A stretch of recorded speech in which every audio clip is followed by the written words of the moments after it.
दिव्या, ओ दिव्या, ये महारानी अब तक सो रही है। जल्दी उठ, बाथरूम में कपड़ों का ढेर लगा हुआ है। धूप निकलने वाली है, धोकर छत पर सूखने के लिए डाला, उसके बाद बर्तन धो लेना। अरे उठ, क्या हुआ, सुनाई नहीं दे रहा? माँ, मेरे सिर में बहुत तेज दर्द हो रहा है और बुखार भी लग रहा है। पूरी रात ठंड लगती रही।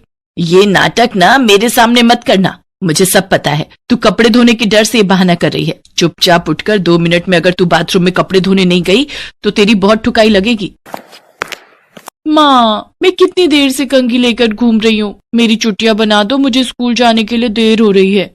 आई मेरी बच्ची, अभी थोड़ा सा रुक, मैं तेरे लिए पहले गर्म दूध लेकर आती हूँ। गर्म दूध पीना बहुत अच्छा होता है, इससे दिमाग तेज होता है और पढ़ाई में भी मन लगता है।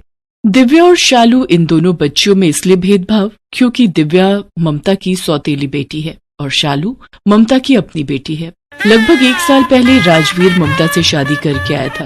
राजवीर की ये दूसरी शादी थी। पहली पत्नी शोभना के गुजर जाने के बाद दिव्या की देखभाल के लिए राजवीर ने ममता से दूसरी शादी की। राजवीर शहर में काम करता था और ममता दोनों बच्चियों के साथ गांव में रहती थी। शादी के बाद ममता ने दिव्या पर अत्याचार करने शुरू कर दिए। वो दिव्या के साथ हर समय अपना सौतेलापन दिखाती थी, जिस बात से राजवीर बिल्कुल बेखबर था। मैं शालू को स्कूल छोड़ने जा रही हूँ, मेरे आने तक सारे कपड़े धोकर रखना, समझी? और ठंड का बहाना करने की बिल्कुल जरूरत नहीं है। इस स्वेटर को उतार कर यहाँ रख। तुम मुझे छोड़कर क्यों चली गई? सौतेली माँ मुझे बहुत मारती है। इतनी ठंड में वो मेरे से सारा काम करवाती है। माँ लौट आओ, तुम भगवान के पास क्यों चली गई? दिव्या घर का सारा काम करती है। वो बुखार में तपी हुई थी, पर ममता को उस पर जरा सा भी रहम नहीं आता। उसी समय दिव्या के पापा आ जाते हैं। ममता, ओ ममता, कहाँ हो? दिव्या और शालू तो दोनों स्कूल गई होंगी। अरे आपने आने की कोई खबर ही नहीं दी। दिव्या बेटा, ये तू क्या कर रही है? मैंने तुझे आराम करने के लिए कहा था ना। देखो ना, ये लड़की भी मेरी एक नहीं सुनती। इसे बुखार था, मैंने इसे आज स्कूल नहीं जाने दिया। मैंने कहा तू आज छुट्टी करके आराम कर ले। मैं शालू को स्कूल छोड़ने गई और ये पीछे से काम पर लग गई। चल छोड़ सारा काम, जाकर बिस्तर पर सो जा। मैं तेरे लिए गरम गरम मूंग दाल की खिचड़ी बनाकर लाती हूँ। ममता, ये देखकर मुझे बहुत तसल्ली है कि तुम दिव्या का कितना ख्याल रखती हो। अगर जरा सा भी तेरे बापू को शक हुआ ना कि मैं तुझे स्कूल नहीं जाने देती बल्कि घर पर तेरे ऊपर जुल्म करती हूँ, तो इसी चाकू से तेरी गर्दन अलग कर दूंगी। चुपचाप आंखें बंद करके सो जा। और मैं तेरे लिए कोई खिचड़ी नहीं बना रही हूँ, पर बोल देना अपने बापू को कि तूने पेट भर खिचड़ी खा ली है। कल की रोटी पड़ी है, वो लाकर दे रही हूँ, चुपचाप खा ले चटनी के साथ। ममता, ठंड बहुत बढ़ गई है। मैं दिव्या और शालू के लिए ये नए स्वेटर और तुम्हारे लिए ये शॉल खरीद कर लाया हूँ। दिव्या ने स्वेटर क्यों नहीं पहना? दिव्या मेरी बच्ची, ये ले, तू ये स्वेटर पहन ले। जैसे राजवीर दिव्या को स्वेटर पहनाने लगता है, वो अपने पिता के गले लगकर जोर जोर से रोने लगती है। अरे मेरी बच्ची, तू रो क्यों रही है? अब तो मैं 2-3 दिन तेरे साथ ही रहूंगा। चुप हो जा। चल तू तैयार हो जा, मैं तुझे वैद्य जी के पास ले चलता हूँ। वो तुझे अच्छी सी मीठी मीठी दवाई देंगे और तू बिल्कुल ठीक हो जाएगी। पापा, अब बहुत अच्छे हो, मेरे सबसे अच्छे पापा। अगले 2-3 दिन तक राजवीर गांव में ही रहता है। इस कारण ममता दिव्या को कुछ नहीं कह पाती। 2-3 दिन तक दिव्या बहुत खुश थी क्योंकि उसके पापा उसी के साथ रहते थे। खाना पीना, हंसना खेलना, वो दिव्या और शालू के साथ ही समय बिताते थे। पर एक सुबह जब दिव्या सोकर उठी, माँ, पापा कहीं नजर नहीं आ रहे? तू सो रही थी, वो सुबह की बस से वापस शहर चले गए। अब तेरे साथ बहुत हमदर्दी का नाटक हो गया।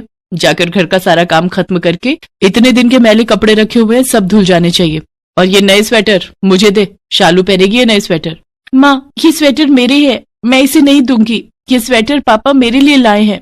और मोरी मैया, इतनी गज भर लंबी जुबान, ज्यादा ही स्वेटर पर प्यार आ रहा है। आज देखती हूँ, कड़ाके की ठंड पड़ रही है, पूरी रात घर से बाहर रहेगी और वो भी बिना स्वेटर के। पूरा दिन दिव्या बिना स्वेटर पहने कड़ाके की ठंड में घर के सारे काम करती है और रात के समय ममता उसे घर के बाहर खड़ा कर देती है। माँ, मुझे बहुत ठंड लग रही है, मुझे घर के अंदर आने दो। आप मेरे स्वेटर ले लो, मुझे ये स्वेटर नहीं चाहिए, मुझे घर के अंदर आने दो माँ। अच्छा, सुबह तो बड़ी अकड़ से बोल रही थी, मेरे पापा लाए हैं, मेरे पापा का लाया स्वेटर मैं किसी को नहीं दूंगी। अब सारी अकड़ निकल गई भरी ठंड देखकर? अब मैं भी जिद्दी हूँ, मैं तेरी कोई बात नहीं सुनूंगी। आज तू ठंड में बाहर ही खड़ी रहेगी। दिव्या ठंड से ठिठुर रही थी। कड़ाके की सर्दी थी, गांव वाले भी अपने घरों में दुबके बैठे थे। किसी की भी नजर दिव्या पर नहीं गई। दिव्या एक दीवार के सहारे बैठकर रोने लगी। माँ, बहुत ठंड लग रही है। दूसरी माँ ने मुझे घर से निकाल दिया, पापा भी चले गए। माँ, तुम कहाँ हो? माँ, दिव्या को अंदर बुला लो, बाहर बहुत ठंड है। चुपचाप सो जा, वरना तुझे भी बाहर उसके साथ खड़ा कर दूंगी। बड़ी आई दिव्या की सगी बहन बनने, सौतेली बहन है वो तेरी, सौतेली। दिव्या की करुण पुकार उसकी माँ के कानों तक पहुँचती है और स्वर्गलोक में शोभना यमराज जी से विनती करती है, हे मृत्यु के देवता, हे धर्मराज, मुझे बस कुछ देर के लिए धरती पर जाने दीजिए। मेरी बच्ची ठंड में ठिठुर रही है। यमराज जी, मुझे कुछ देर के लिए धरती पर जाने दीजिए। शोभना, तुमने सदैव बहुत नेक कर्म किए हैं, सबका अच्छा सोचा है, इसलिए मैं तुम्हें 1 घंटे के लिए धरती पर जाने की इजाजत देता हूँ, पर ठीक 1 घंटे बाद तुम वापस स्वर्ग लोक में लौट आओगी। आपकी जय हो धर्मराज, आपका बहुत बहुत शुक्रिया। आपने मुझ माँ पर बहुत उपकार किया है। आपकी सदा ही जय हो यमराज जी। यमराज से विदा लेकर शोभना धरती पर पहुंचती है। राजवीर का मन बेचैन था और उसे अपनी तबीयत ठीक नहीं लग रही थी, इसीलिए वो आधे रास्ते से ही गांव की दूसरी बस पकड़कर वापस लौट आता है। उधर शोभना की आत्मा दिव्या के पास जाती है। दिव्या, मेरी बच्ची घबरा मत, देख तेरी माँ आ गई है। अपनी माँ को सामने देखकर दिव्या में हिम्मत आ जाती है और वो अपनी माँ की आत्मा से लिपट कर रोने लगती है। शोभना अपना हाथ उठाती है और उसके हाथ में कंबल आ जाता है। घबरा मत मेरी बच्ची, ले तू ये गर्म कंबल ओढ़ ले। माँ, दूसरी माँ मुझे बहुत मारती है, उन्होंने मुझे ठंड में यहाँ बाहर खड़ा कर दिया। पापा भी चले गए, वो मुझे पापा को कुछ भी नहीं बताने देती। माँ, मुझे यहाँ नहीं रहना, मुझे आपके साथ जाना है। नहीं मेरी बच्ची, अभी तो तुझे इस दुनिया में बहुत कुछ देखना है, तू चिंता मत कर, अब सब ठीक हो जाएगा, तू घबरा मत। राजवीर शोभना और दिव्या की सारी बातें सुन लेता है और गुस्से में आ जाता है। शोभना, मुझे माफ कर दो, इन सब बातों का कारण मैं हूँ। न मैं दूसरी शादी करता और न मेरी बच्ची के साथ आज ये सब होता।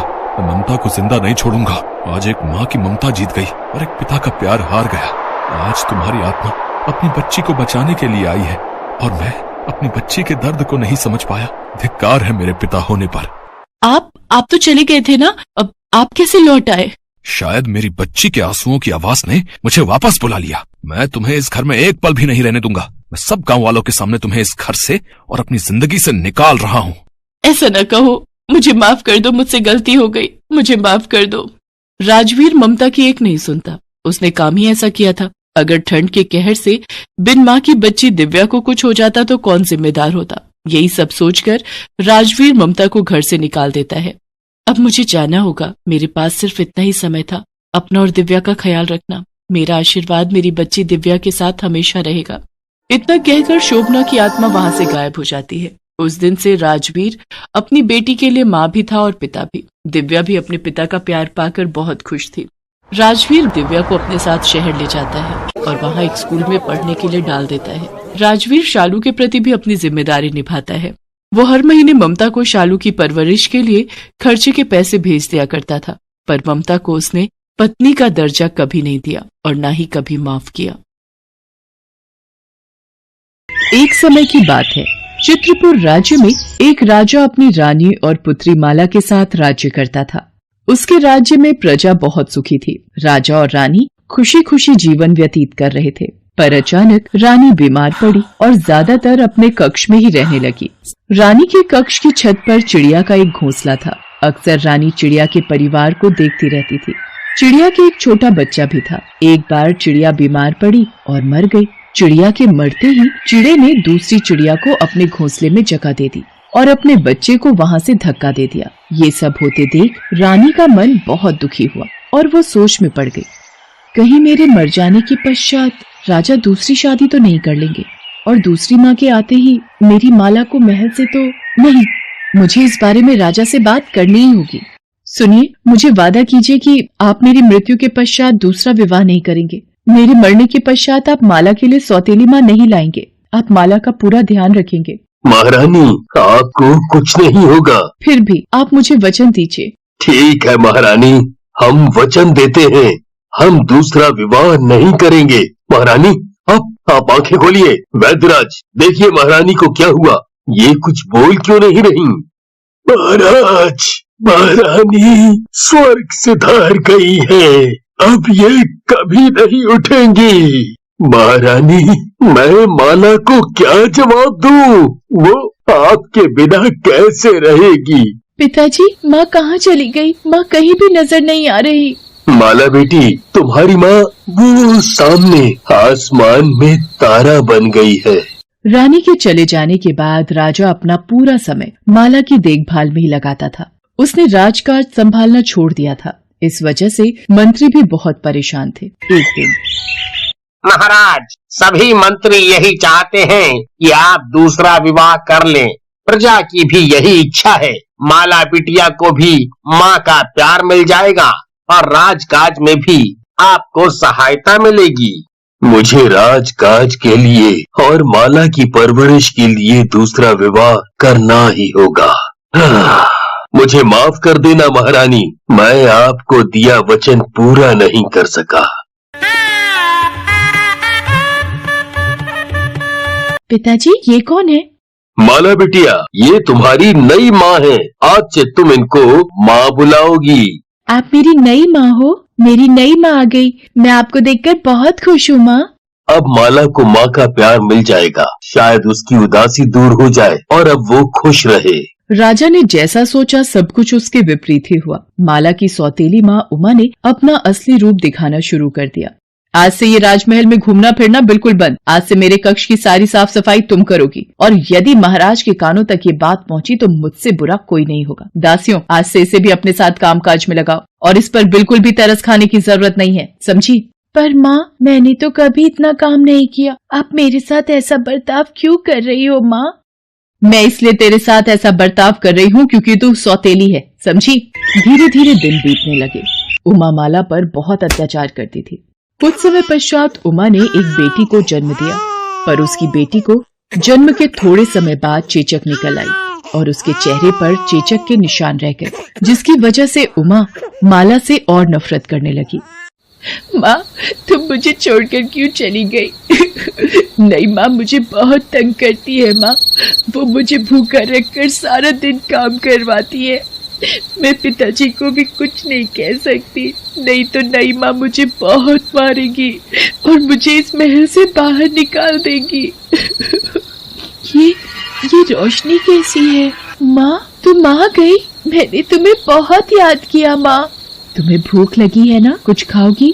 हाँ माँ, वो दूसरी माँ मुझे खाना भी नहीं देती और बहुत काम करवाती है। माला बेटी, ये जादुई घड़ा है। जब भी तुम्हारा कुछ खाने का मन करे तो तुम इस जादुई घड़े में हाथ डालना, वो चीज तुम्हारे हाथ में आ जाएगी।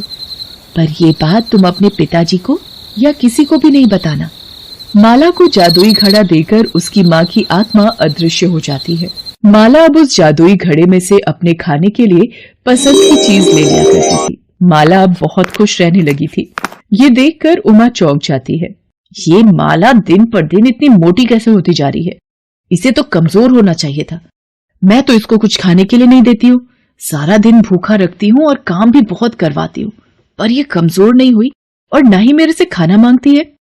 कुसुम, ये माला आखिर अपनी भूख कैसे मिटा रही है? कौन इसे खाना दे रहा है? इसका पता लगाकर मुझे बता। ठीक है माँ, मैं पता लगाती हूँ।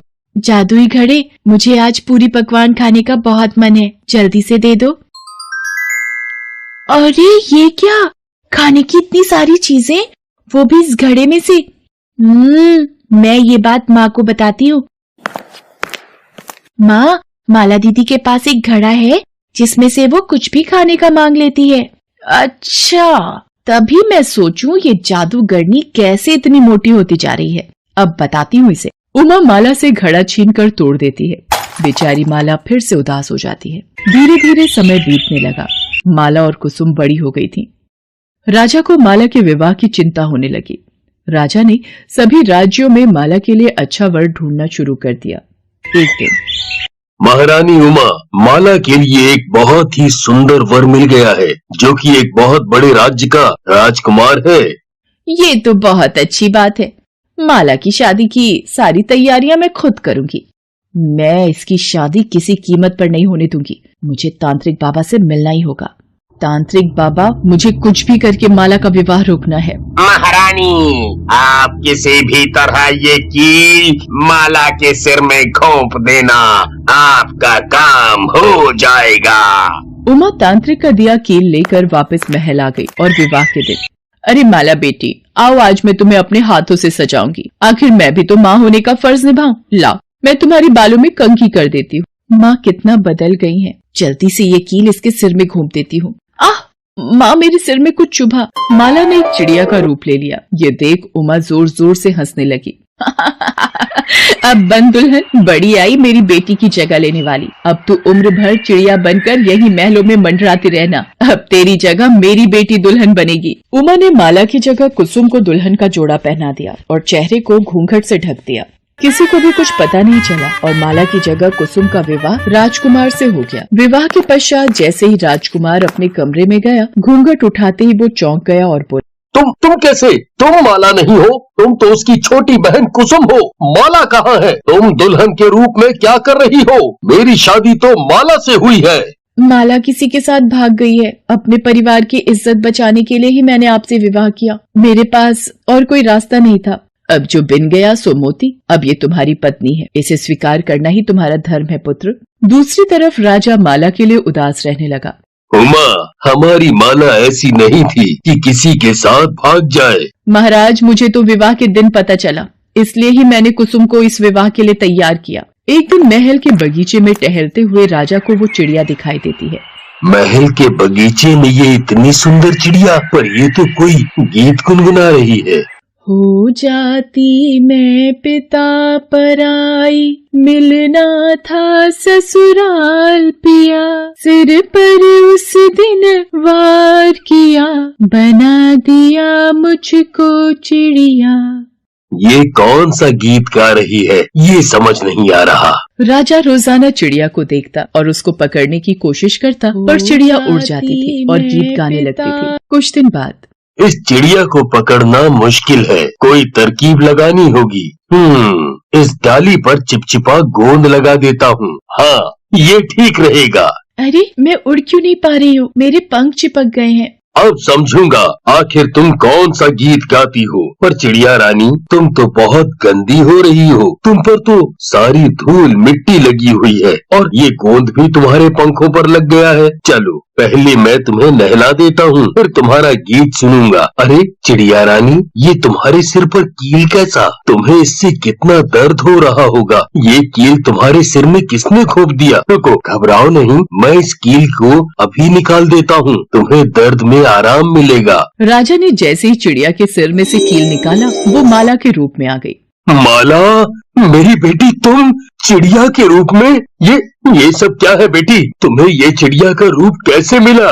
अचानक चिड़िया को माला के रूप में देखकर उमा डर गई और माला राजा को सच्चाई बताए इससे पहले ही वो राजा के पैरों में गिरकर माफी मांगने लगी।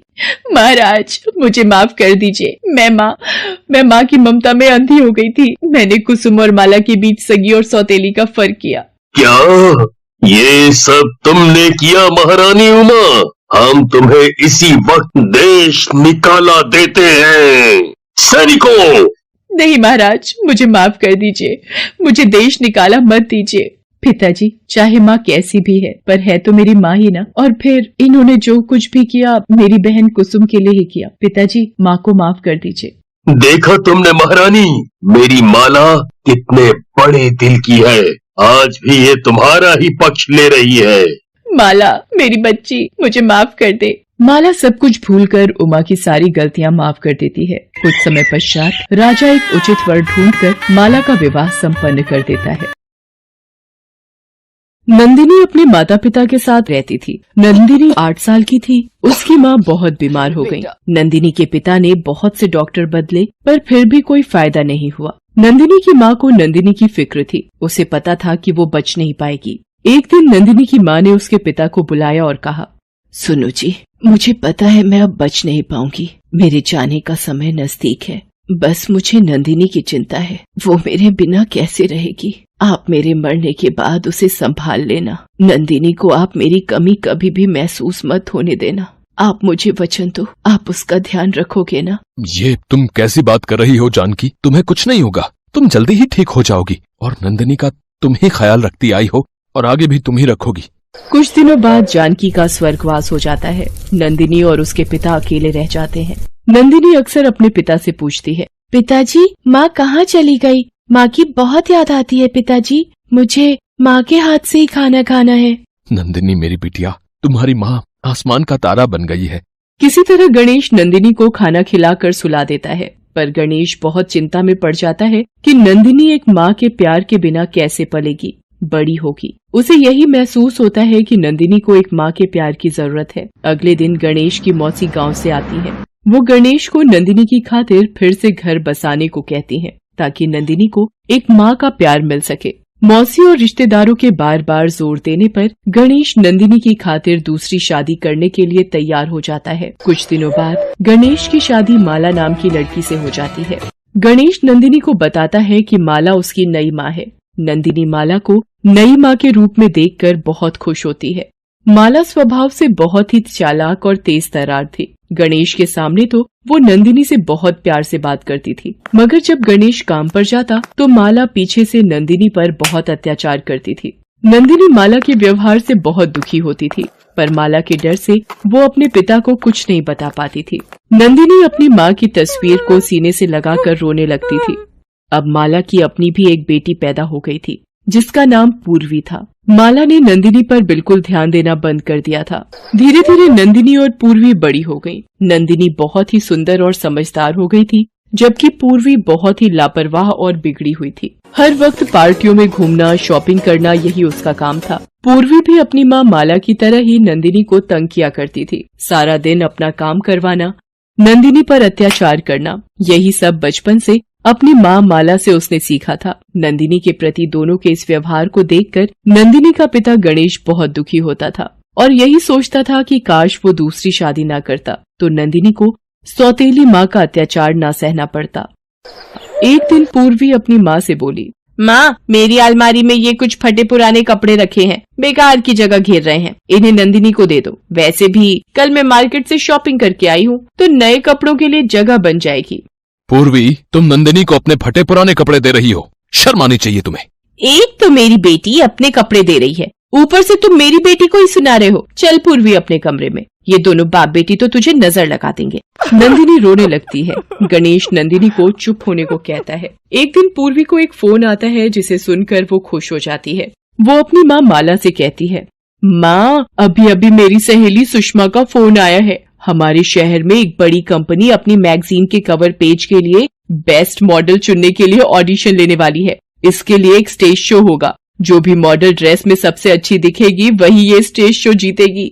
माँ, मैं ही वो कंपटीशन जीतना चाहती हूँ। मेरी जगह और किसी भी मॉडल की फोटोज मैगजीन के कवर पेज पर नहीं छपेगी। हाँ हाँ मेरी बच्ची, तुम देखना, हम ऐसी ड्रेस डिजाइन करवाएंगे कि सारे जज बस तुम्हें ही देखते रह जाएंगे। माँ, सुषमा ये भी कह रही थी कि इस शो में शहर के नामी बिजनेसमैन मिस्टर किशोरी लाल जी का इकलौता बेटा पंकज भी आने वाला है और सुना है फाइनल नतीजा उसी के कहने पर निकलेगा। अरे ये तो बहुत ही बढ़िया बात है। अगर एक बार किशोरी लाल के बेटे को तुम अपनी खूबसूरती का दीवाना बना दो और वो तुमसे शादी करने के लिए पागल हो जाए तो कसम से हमारी तो जिंदगी ही बदल जाए। बस अब देर मत कर, जल्दी से तैयारी में लग जा इस कंपटीशन की। नंदिनी उन दोनों की सारी बातें सुन रही होती है और फिर अपनी ओर देखती है। फटे पुराने कपड़े, धूल से सने बाल, वो अपनी ओर देखकर चुप हो जाती है।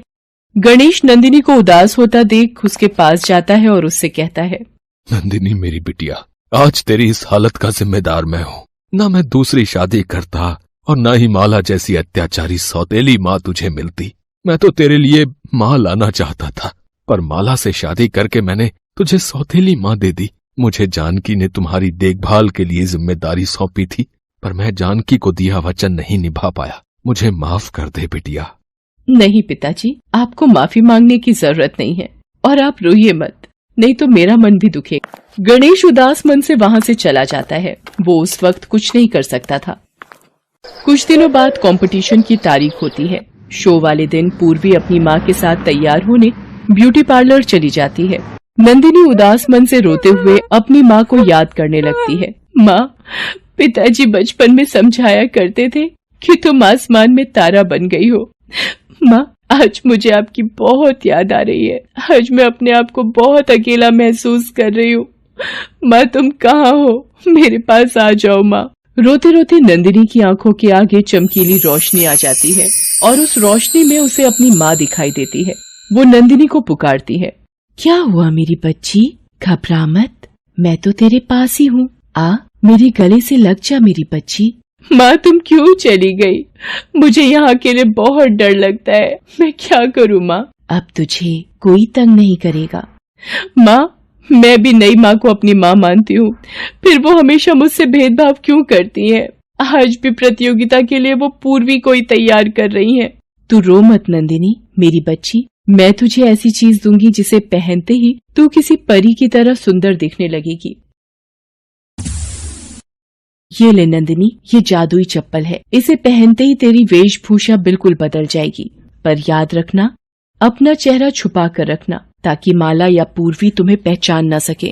पर एक बात का ध्यान रखना, रात 12 बजे से पहले तुम्हें लौटना होगा, क्योंकि इस जादुई चप्पल का जादू रात 12 बजे के बाद समाप्त हो जाएगा। नंदिनी जैसे ही जादुई चप्पल पहनती है वैसे ही बहुत ही सुंदर साड़ी पहने वो तैयार हो जाती है। नंदिनी की वेशभूषा बहुत ही सुंदर होती है, जिसमें नंदिनी बिल्कुल एक मॉडल की तरह तैयार हुई दिखाई देती है। नंदिनी अपने आप को देखती है, उसके फटे पुराने कपड़े और बाल सुंदर साड़ी और खूबसूरत बालों में बदल जाते हैं। तब जानकी की आत्मा उससे कहती है, नंदिनी अब मेरे जाने का समय आ गया है, तुम हिम्मत से इस प्रतियोगिता में भाग लेना और जीतना। मेरा आशीर्वाद हमेशा तुम्हारे साथ है। नंदिनी दुखी मन से अपनी माँ को विदा करती है। वो अपने चेहरे को साड़ी के पल्ले से ढक लेती है। वो जैसे ही छुपती छुपाती घर के बाहर पहुँचती है, एक चमचमाती गाड़ी उसके सामने आ जाती है। गाड़ी में से एक ड्राइवर बाहर निकलता है और नंदिनी को गाड़ी में बैठने के लिए कहता है। नंदिनी गाड़ी में बैठ जाती है। गाड़ी सीधी शो वाले स्थान पर पहुंचकर रुक जाती है। नंदिनी थोड़ी घबराई हुई सी गाड़ी से बाहर निकलती है। वो स्टेज के पीछे वाली जगह पर पहुंचती है। थोड़ी देर में ही शो शुरू होने वाला होता है। नंदिनी देखती है पूर्वी भी वहीं आसपास खड़ी है। नंदिनी घूंघट से चेहरे को ढकी रहती है। तभी शो शुरू होने की आवाज आती है कि सारी लड़कियां लाइन में रेडी हो जाएं। नंदिनी भी लाइन में लग जाती है।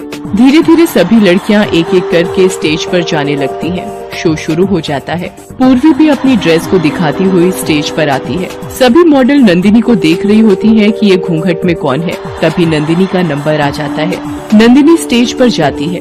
नंदिनी जैसे ही स्टेज पर पहुंचती है, वहां बैठे सभी लोगों की निगाहें उस पर टिक जाती हैं। घूंघट में सजी हुई मॉडल देखकर सब हैरान रह जाते हैं। वहीं बैठा किशोरी लाल जी का बेटा पंकज भी नंदिनी को देखता रहता है। माला की नजरें लगातार नंदिनी पर टिकी हुई थी कि आखिर ये कौन है। नंदिनी वहाँ बैठे सभी लोगों को हाथ जोड़कर नमस्कार करती है। तभी वहाँ की घड़ी में 12 बजने का संकेत होता है। नंदिनी घबरा जाती है और स्टेज के पीछे आने लगती है। पंकज जब उसे ऐसा करते हुए देखता है तो वो भी उसके पीछे पीछे जाता है। पंकज को पीछे आता देख नंदिनी घबरा जाती है। जादुई चप्पल का जादू खत्म हो चुका होता है, इसलिए वो गाड़ी भी वहाँ से गायब हो चुकी होती है। बड़ी मुश्किल से नंदिनी एक ऑटो रिक्शा को रोकती है और जल्दी से उसमें बैठने लगती है। तभी उसकी एक चप्पल वहाँ गिर जाती है। नंदिनी चप्पल वहीं छोड़ ऑटो रिक्शा में चली जाती है। नंदिनी फिर से अपने उसी रूप में आ जाती है। पंकज वहाँ आता है और देखता है कि नंदिनी वहाँ नहीं है। तभी उसकी नजर नंदिनी के पैर से छूटी चप्पल पर पड़ती है। वो उस चप्पल को उठा लेता है और अपने पास रख लेता है। नंदिनी जैसे तैसे घर पहुँचती है। माला भी पूर्वी के साथ घर पहुँच जाती है। मुझे तो अभी तक ये समझ नहीं आ रहा कि वो मॉडल कौन थी जिसने साड़ी में घूंघट निकाल रखा था। अरे होगी कोई राह चलती सस्ती मॉडल। ये सब छोड़ो माँ, बस तुम देखना, ये खिताब तो मैं ही जीतने वाली हूँ, क्योंकि पंकज की नजरें सिर्फ मुझे ही देख रही थी। नंदिनी चुपचाप उनकी बातें सुनती रहती है। अगले दिन पंकज अपने ऑफिस में आता है और मैनेजर को बुलाता है। सुधीर, मुझे वही मॉडल चाहिए अपने कवर पेज के लिए जिसने कल रात साड़ी के साथ घूंघट कर रखा था। उस मॉडल का लिबास बहुत ही सुंदर था। मुझे सभी मॉडल की लिस्ट चाहिए। ये जितने भी मॉडल कल स्टेज शो में भाग लेने आई थी, एक एक करके उन सभी के घर का पता निकालो। ये चप्पल उन्हीं में से एक मॉडल की है। हमें पता करना है कि जिस मॉडल के पैर में ये चप्पल पूरी आ जाएगी वही कल रात साड़ी में थी। पंकज मैनेजर को सभी मॉडल्स के घर भेजता है। मैनेजर एक एक करके सभी मॉडल्स के घर जाता है और उन्हें उस चप्पल को पहनने को कहता है, पर चप्पल किसी भी मॉडल के पैर में पूरी नहीं आती। मैनेजर वापस लौट आता है और पंकज को सारी बात बताता है। पंकज सोच में पड़ जाता है कि आखिर वो कौन थी जो कल साड़ी में घूंघट किए शो में भाग लेने आई थी। पंकज ऑफिस से घर आ जाता है। रात को सोते वक्त पंकज के सपने में नंदिनी की माँ जानकी की आत्मा आती है। उठो पंकज, तुम जिस लड़की की तलाश में हो वो तुम्हें पूर्वी के घर पर ही मिलेगी। तुम कल एक बार फिर से पूर्वी के घर जाओ। वहाँ जाकर चप्पल उस लड़की को पहनाना। उस लड़की के पैर में ये चप्पल आ जाएगी। अचानक से पंकज का सपना टूट जाता है और उसकी आंख खुल जाती है। वो सपने के बारे में सोचता रहता है और ऑफिस जाकर मैनेजर से कहता है कि पूर्वी जिसने शो में भाग लिया था उसके घर वो खुद जाना चाहता है। पंकज पूर्वी के घर पहुंचता है पर उसे वहां माला और पूर्वी के सिवा कोई दूसरी लड़की नजर नहीं आती है। वो माला से कहता है, क्या आपके घर से किसी और लड़की ने भी शो में भाग लिया था? नहीं पंकज जी, शो में सिर्फ पूर्वी ने ही भाग लिया था। हमारे घर में और ऐसा कोई है ही नहीं जो मॉडल हो और पूर्वी की तरह सुंदर हो। ये कौन है जो सामने झाड़ू लगा रही है? पंकज जी, ये हमारे घर में काम करती है। सुनो, जरा इधर आना। जी, आपने मुझे बुलाया? जरा इस चप्पल को पैर में पहन सकती हैं आप? माला और पूर्वी पंकज को ऐसा करते देख हैरान हो रही थी, क्योंकि उनको भनक तक नहीं थी कि नंदिनी ही वो मॉडल हो सकती है। पंकज नंदिनी को वो जादुई चप्पल पहनने को कहता है। नंदिनी जैसे ही वो चप्पल पहनती है उसके पैर में पूरी आ जाती है। पंकज को यकीन हो जाता है कि नंदिनी ही असली मॉडल है जो कल रात साड़ी में आई थी। पंकज नंदिनी को दूसरी चप्पल लाने को कहता है। नंदिनी अंदर जाकर दूसरी चप्पल लेकर आती है। सब देखकर हैरान रह जाती हैं कि नंदिनी ही असली मॉडल है। तभी नंदिनी का पिता गणेश आ जाता है। नंदिनी सारी बात अपने पिता को बताती है कि किस तरह वो कल शो में भाग लेने के लिए गई थी। गणेश नंदिनी पर बचपन से माला और पूर्वी द्वारा किए जाने वाले सारे अत्याचारों के बारे में पंकज को बताता है। वो पंकज को बताता है कि नंदिनी बचपन से ही अपनी माँ को खोने के बाद माला के अत्याचारों को सह रही है। पंकज को याद आता है कि कल रात जो उसके सपने में आई थी वो नंदिनी की असली माँ जानकी की आत्मा थी। वो गणेश को सपने की बात बताता है। नंदिनी रोने लगती है। गणेश उसे चुप कराता है और कहता है, नंदिनी, तू रो मत मेरी बेटी। देख, तेरी माँ का आशीर्वाद तेरे साथ है और हमेशा रहेगा। तेरी माँ ने जादुई चप्पल देकर तेरी सहायता की। अंकल जी, आप चिंता मत कीजिए, इन दोनों को मैं अभी पुलिस के हवाले करवाता हूँ। अपनी ही बेटी पर अत्याचार करने के जुर्म में इन्हें सजा भी हो सकती है। शायद ये इस बात से बेखबर है। नहीं पंकज जी, ऐसा मत कीजिए। ये मेरी माँ और बहन जैसी भी हैं, पर है तो मेरी अपनी ही ना। मैं अपनी माँ को और अपनी बहन को जेल में नहीं देख सकती। ऐसा मत कीजिए पंकज जी, पुलिस को मत बुलाइए। तुम दोनों देख रही हो, तुमने इस पर कितने अत्याचार किए, कितने कष्ट दिए, फिर भी ये लड़की आज भी तुम दोनों का ही ध्यान रख रही है, तुम दोनों के बारे में ही सोच रही है। अब तो सुधर जाओ तुम दोनों, भगवान से थोड़ा तो डरो। नंदिनी की बातें सुनकर माला और पूर्वी दोनों रोने लगती हैं और माफी मांगने लगती हैं। नंदिनी उन्हें माफी मांगने के लिए मना करती है। नंदिनी की आंखों में खुशी के आंसू होते हैं। उसे अपनी माँ और बहन मिल गए थे।